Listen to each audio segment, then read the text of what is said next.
Nessa aula aqui, vamos falar de algo que com certeza você está negligenciando no teu processo seletivo e que vai fazer toda a diferença, principalmente na hora de olhar para a capacidade comportamental dos novos colaboradores dessa organização já na fase de candidatura, que é a cultura organizacional.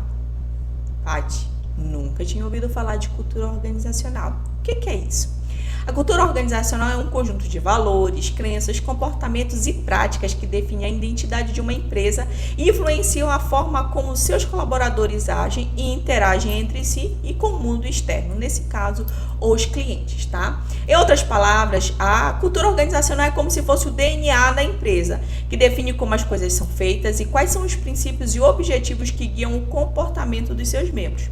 A cultura organizacional pode ser expressa de diversas formas, mas nas políticas, normas, procedimentos, estruturas hierárquicas, comunicação interna, relação de poder, rituais, tradições, entre outros aspectos. Ela também é influenciada pela história, valores e missão da empresa, bem como os fatores sociais, econômicos e culturais do contexto em que a organização está inserida.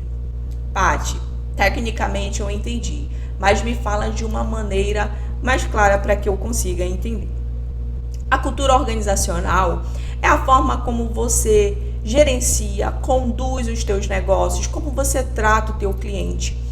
Por que a cultura organizacional é tão importante, né? É tão importante a gente ter conhecimento sobre ela, como mapear isso na hora do processo de recrutamento e seleção.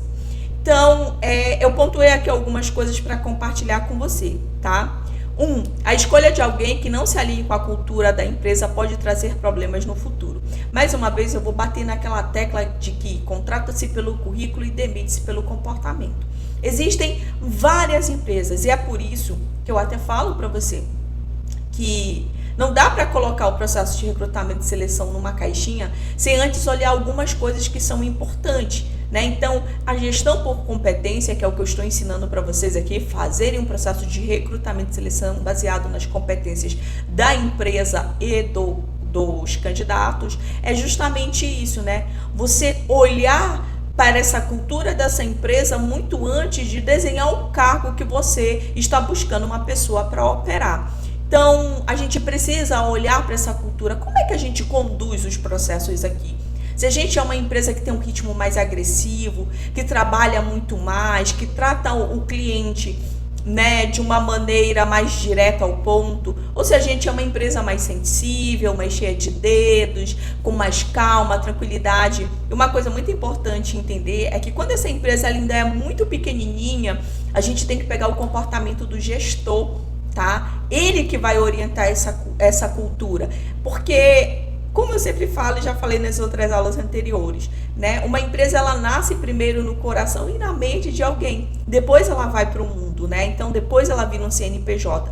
Então, quando essa empresa ela ainda é uma empresa pequena, que não tem tudo isso que a gente colocou aqui, um manual de cultura, né, procedimentos, enfim, ela é muito da percepção do gestor com relação ao negócio. Então, olhe para você, né, para você entender como é que eu conduzo. Porque, entenda, toda vez que você traz alguém para esse time, essa pessoa é como se fosse uma extensão tua. Então, aquele colaborador novo, ele precisa ter uns pensamentos parecidos com o seu, ele precisa agir como você age com o teu cliente. Porque é totalmente incongruente você trazer uma pessoa que pense, que age de uma maneira totalmente diferente.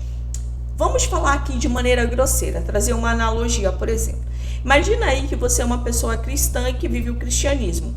E aí você traz uma pessoa que é da Umbanda, por exemplo. Obviamente que se você é uma pessoa cristã, você tem uma tendência muito grande de trazer também clientes que são cristãs. E isso, gente, não é porque eu estou falando de cristianismo, é porque é natural que aconteça.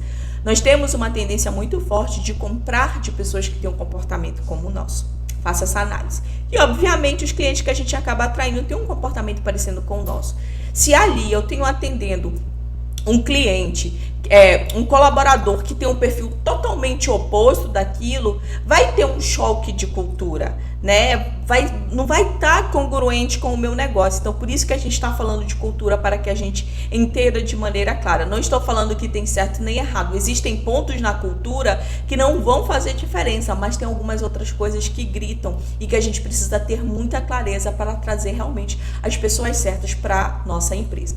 Segundo, uma pessoa que não se identifica com a cultura organizacional pode se sentir desmotivada, não se adapta à dinâmica da equipe e não contribui para o sucesso da empresa. Imagine que nós somos, por exemplo, uma empresa voltada para resultados. Então, a gente é aquela empresa que tem sangue no olho, que faz as coisas acontecer, que não se preocupa com o horário, que a gente fica até meia-noite, 1h da manhã, se for o caso, para entregar o que precisa e bater as metas. Você traz uma pessoa que ela tem um perfil diferente, que ela não acredita que aquilo ali seja importante nem necessário. O que acontece? Aquela pessoa ali vai ser como um freio de mão para o que você quer acontecer. Assim como o contrário também é verdade. Então a gente precisa trazer pessoas que também se identifiquem com a cultura organizacional. Terceiro ponto. É importante que a empresa comunique claramente a sua cultura organizacional aos candidatos durante o processo de contratação, ali no recrutamento e seleção. Então, você também precisa deixar claro para o candidato como é que as coisas funcionam. Aliás, nós somos uma empresa mais exigente, nós somos uma empresa que a gente tem muito cuidado com o cliente aqui sempre tem razão. Deixe claro para que a pessoa entenda se faz sentido para ela ou não fazer parte dessa empresa.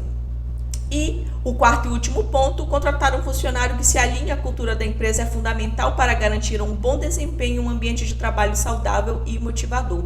Quando a gente está junto com pessoas que têm a mesma linha de pensamento, né, que também têm os mesmos desejos que a gente tem, a probabilidade de fazer com que as coisas aconteçam e que haja sinergia é muito maior. Então é por isso que eu estou pontuando aqui a importância da cultura, da gente entender qual é a nossa cultura, como é que a gente faz as coisas e buscar mapear todos esses itens nos candidatos na hora de fazer o processo de recrutamento e seleção.